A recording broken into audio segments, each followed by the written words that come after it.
Little Penguin.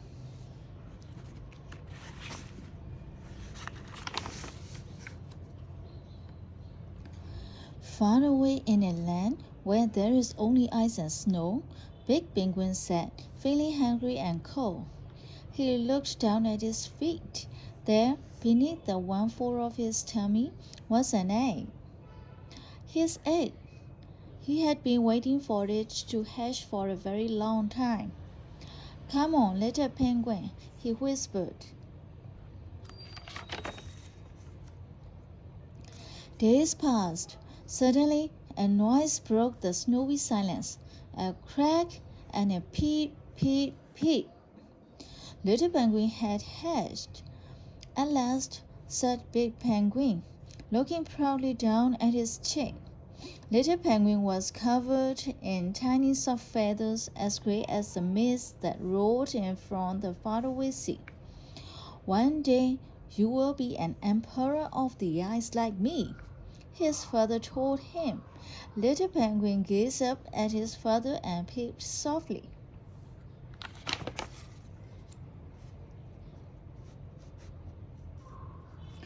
Big Penguin carried Little Penguin on his feet to a place where many penguins had gathered.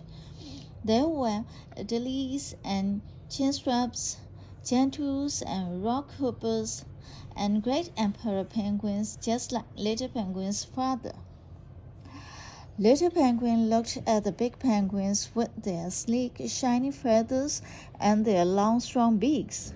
He wished more than anything for the day when he could look like them. There were little penguins, too, in a great gray huddle on the ice. "We will be safe and warm here while you grow stronger," said Big Penguin. "But soon we must set off to meet your mother and swim in the deep waters of the ocean. Stay close, little penguin, for it is cold and lonely out on the big ice plain. It is easy to get lost." But Little Penguin was too excited by the thought of the sea to listen to his father's warning. At last it was time to begin the journey. Little Penguin stuck close to his father, but as the day wore on, he began to grow bored. Ahead he spied a great bank of snow with a strange creature sitting on top. "I wonder what that is," peeped Little Penguin, and he wandered off to take a look. It was a huge bird, bigger even than Big Penguin. "And who are you?" snapped the bird. "I'm Little Penguin, and one day I will be an emperor of the ice like my father." "That seems very unlikely," the bird crowed rudely. "Look, your feathers are all falling out." Little Penguin looked down in dismay at the clumps of feathers that had fallen to the snow. He peeped for his father, but there were no penguins in sight. "What do I do now?" cried Little Penguin fearfully. "Which way did they go?" The strange bird just flapped its great wings and took off into the sky.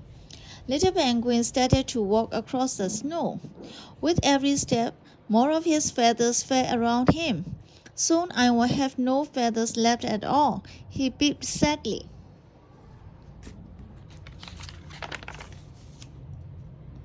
Little Penguin felt as though he had been walking for weeks when he came across a baby sea. "Who are you?" asked the sea. "I'm Little Penguin, and I'm trying to find the faraway sea before all my feathers fall out." "Then you better hurry up," said the sea, "for you will surely freeze once your feathers are all gone."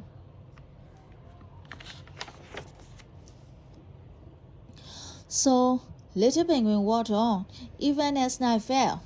Then he noticed something strange in the distance. It looked like a giant sheet of ice, but it shimmered and rippled in the moonlight. Suddenly, two penguins came hurrying toward him, his mother and father. "We looked everywhere for you," said his mother, nuzzling little penguin with her beak. "Come swim with us in the ocean." Little Penguin was so excited that he forgot all about his feathers and dove into the cold blue water. How different everything looked! He watched the other penguins dive and dart through the shadows. "Won't I freeze without my feathers?" Little Penguin asked his mother nervously when they are sitting back up on the ice. "But you have beautiful feathers," exclaimed his mother. "Look!" And when Little Penguin gazed at his reflection in his pot of smooth ice, he saw for himself. His soft gray feathers were gone, but new ones had grown in their place, sleek, shining feathers, just like his father's. "Now, you too are an emperor of the ice," said Big Penguin. And Little Penguin felt excited and proud, for at last he knew it was true.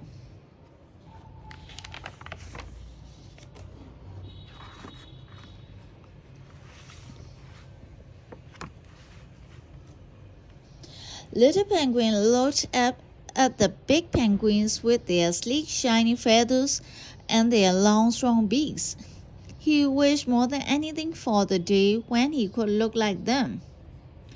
Nature lovers of all ages will delight in the captivating illustrations and the reassuring story about growing up.